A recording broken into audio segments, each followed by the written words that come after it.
What's up, guys? This is Antoine Robinson, and I'm back with another video. I don't know about you, but this summer has been difficult growing plants. I've really let my summer garden just go kaput, probably about 2 months ago when we got into about July.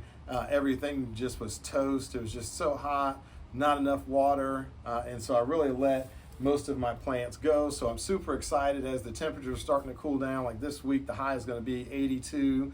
And so we've got plenty of time, especially in these cooler days, to grow some vegetables before we have our first frost. I'm in zone 7B, and so I've got 60 to 90 days before we start getting any freezing type of weather. So I'm going to take full advantage of this to get a fall garden growing.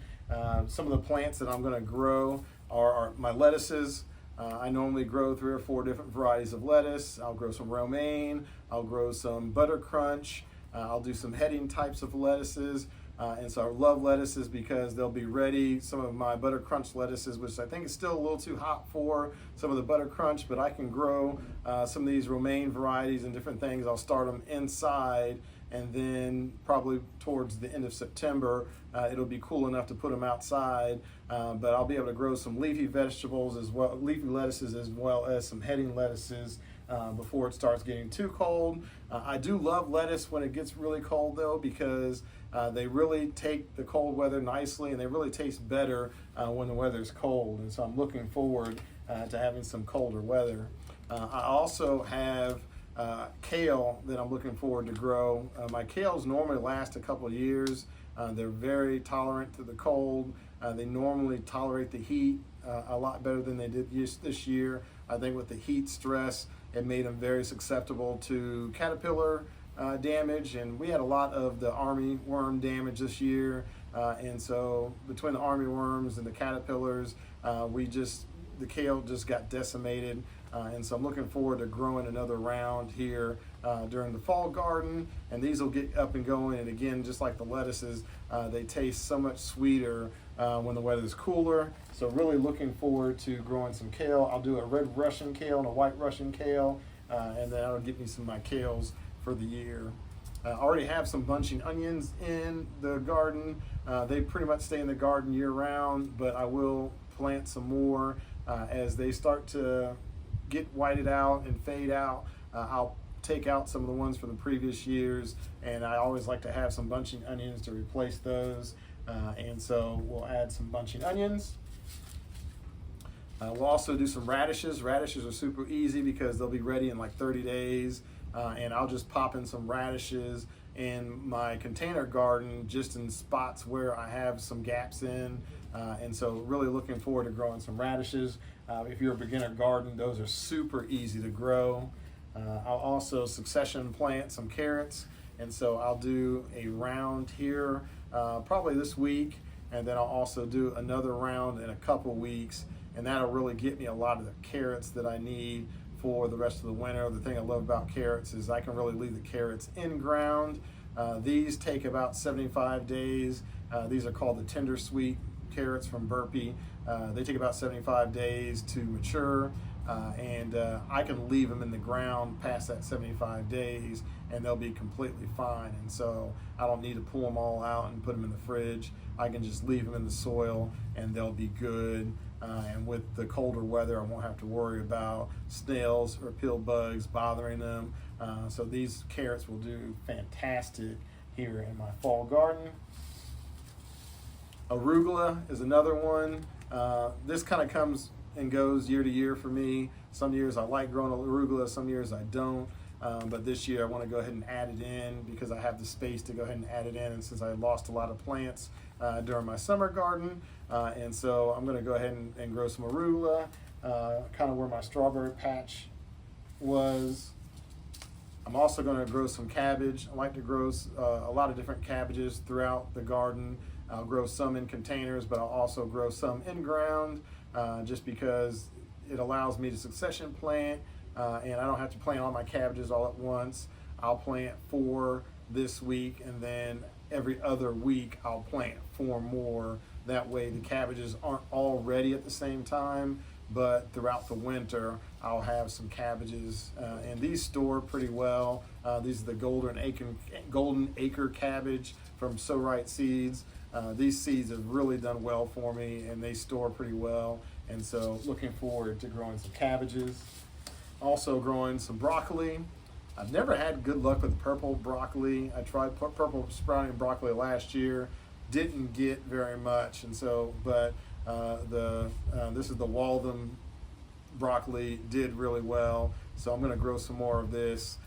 It's always better to grow broccoli in the fall. I try to grow it in the spring every year, but it gets so hot and then it just bolts, and so I try to grow it early enough in the fall, that way it'll grow, and then the winter weather won't really hurt it. If it gets too cold, I'll cover it up, but this should do pretty well, and I've got plenty of time to get this to grow.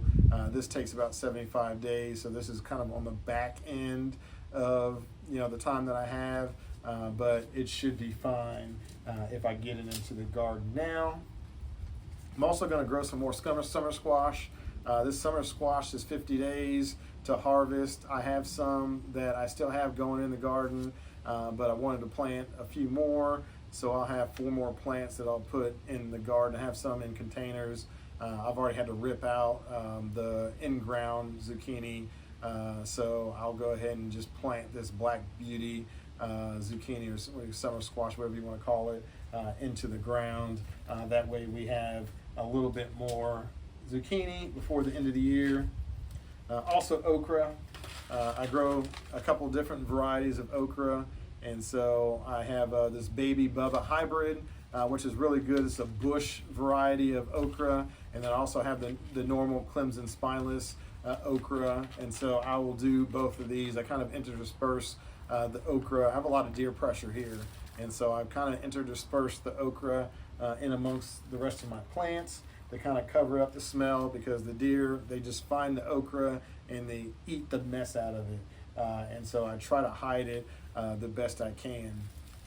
Herbs. I grow a lot of herbs. Herbs like cilantro, you just can't grow in the summer. I wish you could, because I grow a lot of tomatoes, and tomatoes just go so well with cilantro, but you just can't grow it here in the summer or even in the spring. It just bolts so quickly. And so definitely going to plant quite a bit of cilantro.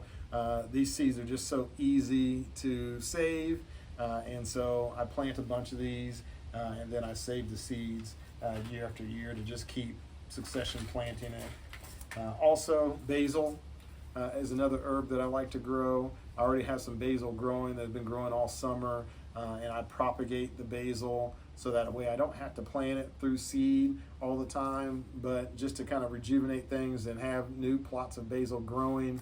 I will do some seeds to start off for the fall here, but all the other basil that I have that has not gone to seed, I just cut it. What I don't use, I just cut and propagate, but I want quite a bit of basil before November so I can make my pestos and sauces that I like to make. That way I can just freeze them and have pesto for the rest of the winter. Also, sugar snap peas. These are another one that are just so hard to grow here in the summer, just because it gets so hot. I only got a few good peas, before the summer heat hit.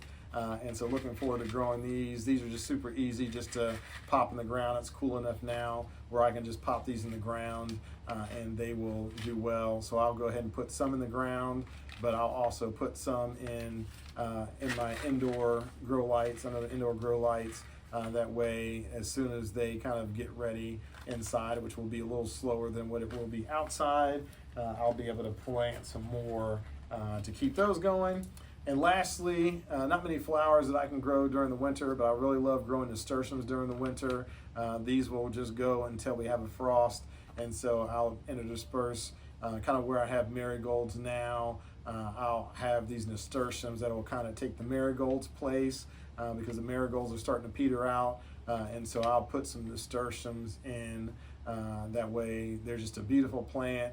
They're edible. I add them in my soups and in my salads. I grow a lot of microgreens, and you can put these in with the microgreens, and they taste really well. And so I grow a lot of different nasturtiums throughout my fall garden. And they'll really, if the freeze doesn't kill them, if it doesn't get too cold, these nasturtiums will really grow into next spring. And then once it gets hot, I'll go ahead and yank them out because they start to suffer from the heat.